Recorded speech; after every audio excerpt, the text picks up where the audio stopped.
So where is your head about things? Are you on to the next coach, or are you still pondering the last one? I'm not so much pondering the last one. I guess somewhere in between. I mean, it is on to the next one, but with my faith in the people that will be in charge of it considerably shook. Yeah. With the way that it seems everything went down. What is Brandon Beane going to do? Who does he want? Does he want somebody that confirms his priors, so to speak? Does he want to go harder at we're actually good at wide receiver and everywhere else? Does he want to double down on that? Is that Joe Brady? Yeah, I don't know. Isn't it maybe? Here's Brady maybe, who's yeah. making the rounds. Maybe. This was my thinking for the last couple of years, is that none of this was a coincidence. I mean, they flushed Dorsey. They went harder at running the ball, and it was it not very successful? This is 2 full seasons and a third, right? 40 games? Yeah. Last year it was they're going to run it all the time. They did. 30 points a game. Guys, what's the problem? Then this year they ran it back. We did have Joshua Palmer, which made a huge difference, but this year they ran it back. Led the league in rushing, team and individually. Second round of the playoffs. Hey, guys, I mean, maybe one bounce, one kick, one something changes the whole thing. Not to be completely scoffed at. I mean, I've been using this premise to predict what the last 2 years would look like and how they would build. And it was correct. They were a running team. They were a James Cook team. Well, you want to know right now the big picture, if Brandon Beane thinks it failed, because he might not. He didn't seem to last year. And I don't know if McDermott leaving has any sort of a window into that. I mean, he wasn't necessarily responsible for much or all of that. So maybe that's a good place to start in trying to predict what the Bills do next, whether that's Joe Brady or someone like him. Yeah. I think I think for the first time in a very long time, fans are worried. And look, you could occasionally this would come up whenever, how many years? We've had 4 years basically of McDermott's got to go since 13 seconds. On occasion, the idea that, well, do you trust them to get it right would come up. And so I'm some mix of, I want to know what the new guy is and all that, but I'm concerned about them. I'm concerned about Beane having so much influence on Pegula. And it's not, Beane is not Kevin Adams. He's qualified for his job, right? I mean, he's had the job for 8 years, not 9 years, whatever. He's met 1 year off of McDermott, right? There was the 1 year. No, he was here. Oh, that's right. He was here. He just wasn't here for that draft. He got here late. Right. Okay. So, he's not unqualified. It's not that.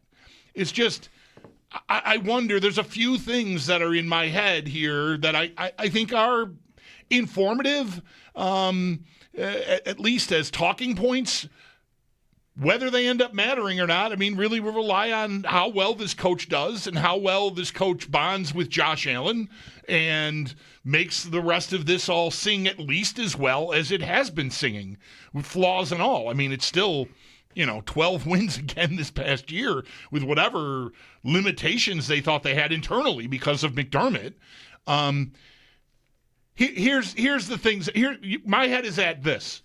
The guy who is now carrying more influence within that organization, or at least as much influence as any executive has ever had.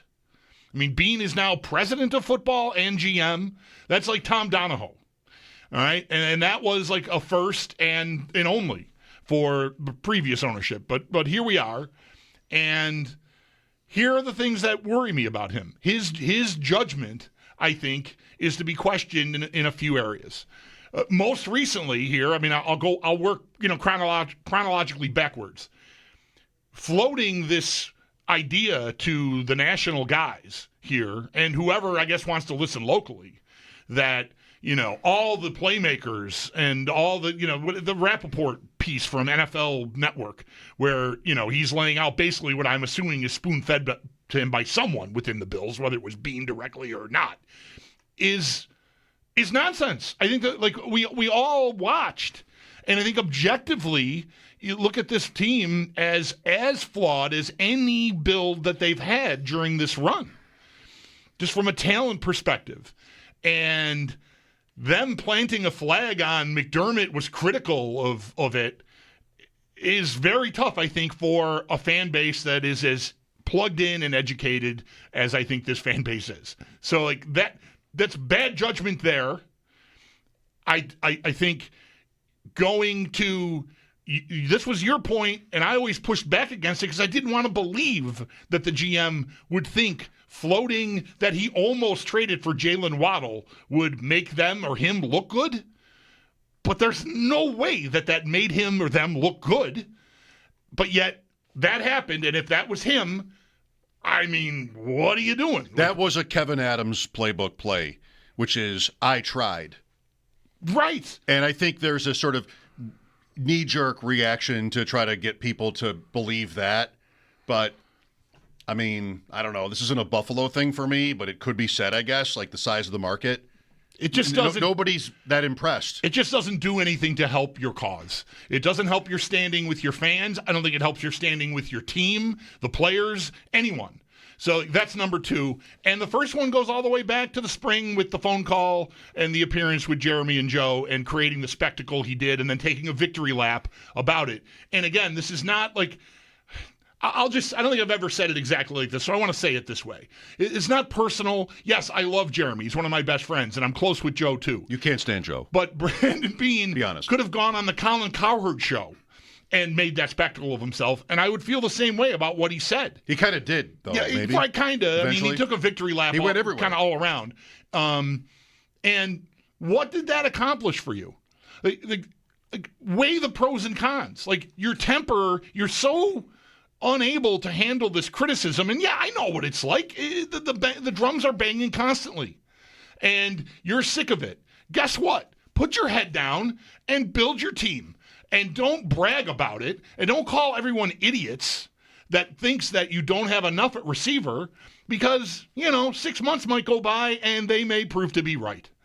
And so that's 3 within the calendar year here, 3 within 9 months, I think, where his judgment, again, if he's responsible for the Waddle thing and even the stuff that Rappaport is saying, I think the organization at least is, so by proxy, to some degree, I think you can pin that on him, although I don't know it, right, for sure.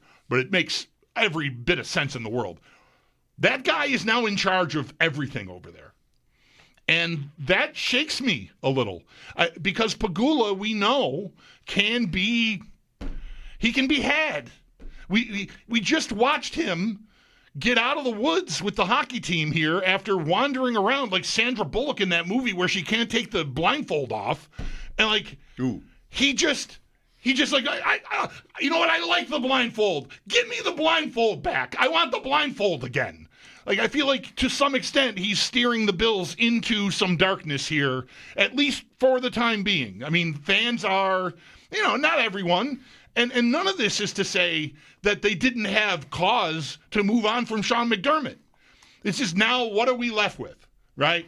I don't need to relitigate. We've been arguing about Sean McDermott for 5 years, all right? The day came. It was enough.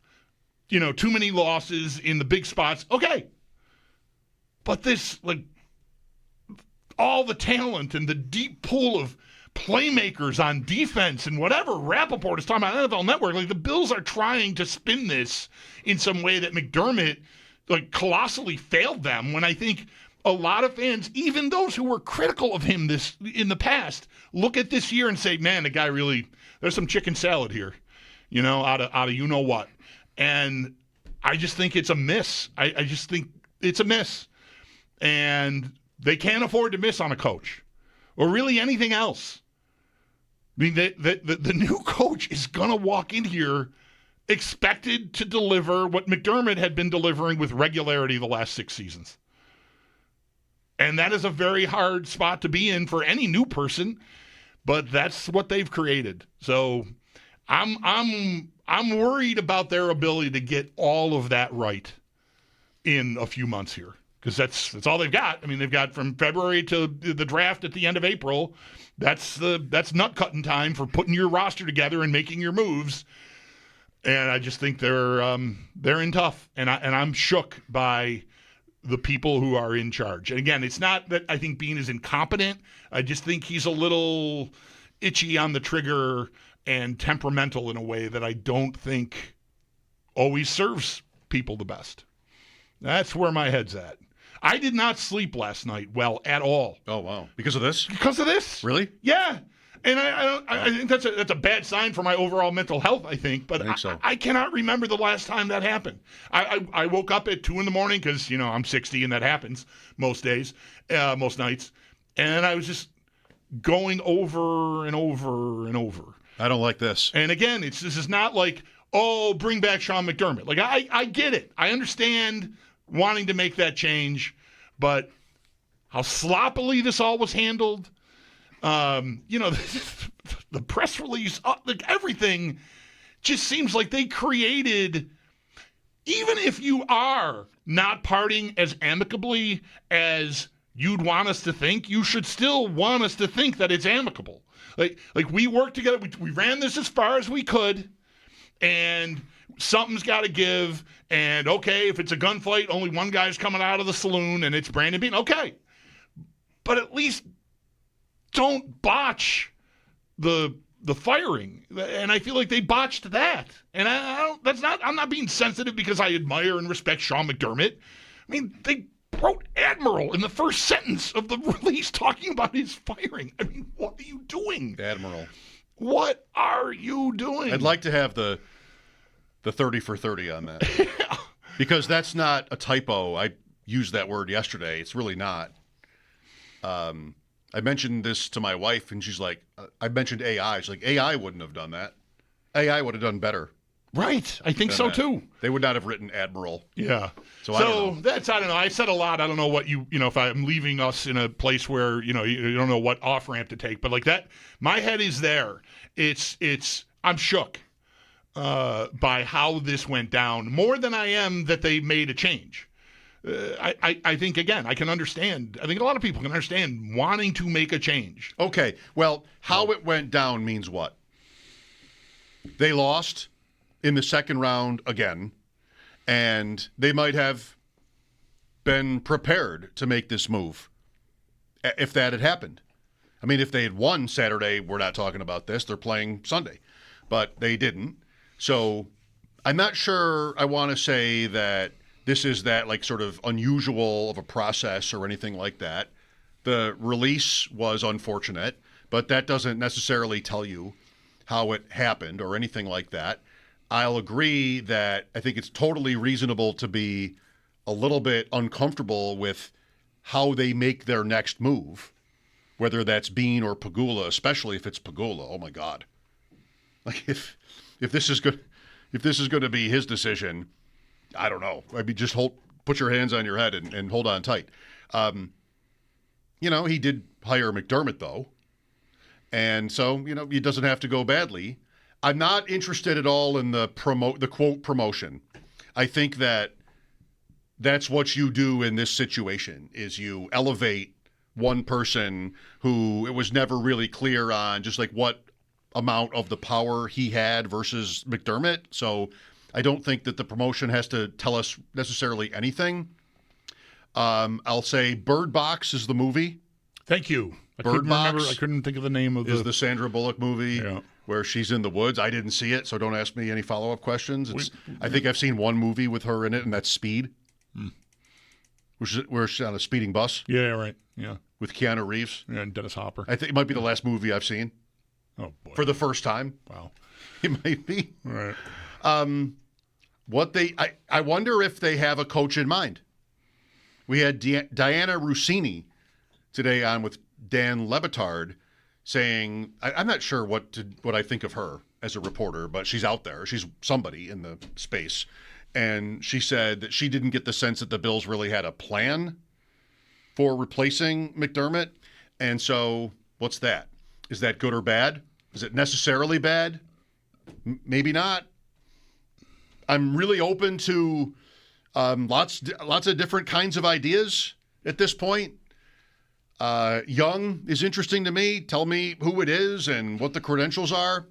I'm interested in the aspect of this, which is how much does it matter to the Bills? And this is Terry, maybe, or Pete Gwelly, like to whatever extent they want to be able to sell this.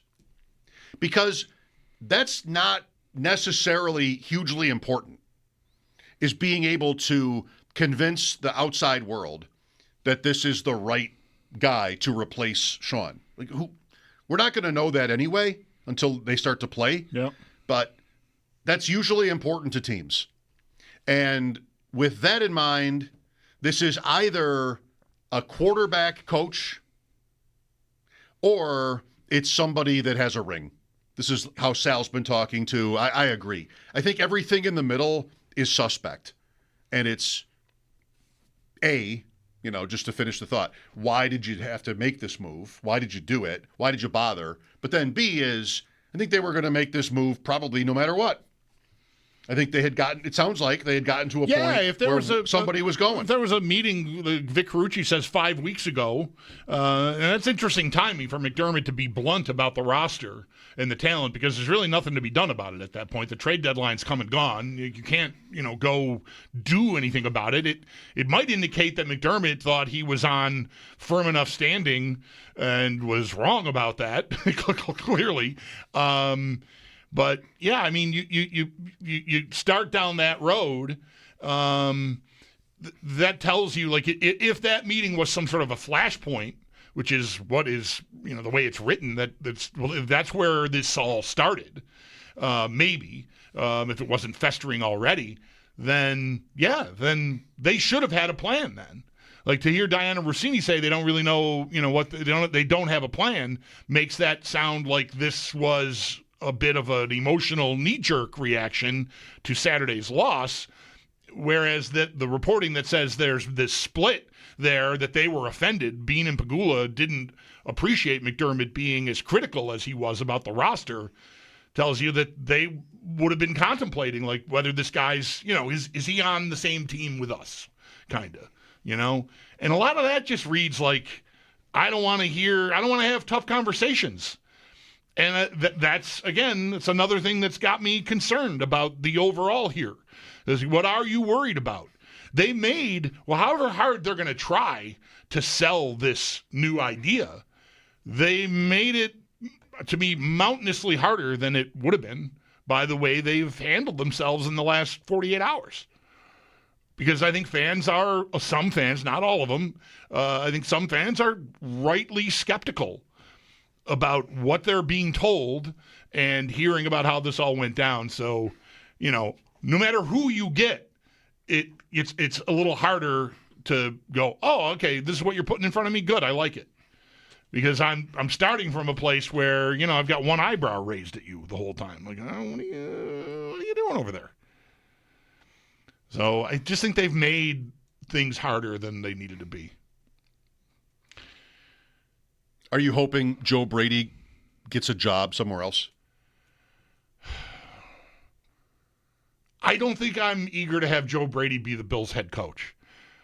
I don't have the problem many people have had with him as the coordinator, but it seems like that would be a weird thing to do, especially if you hire an offensive coach.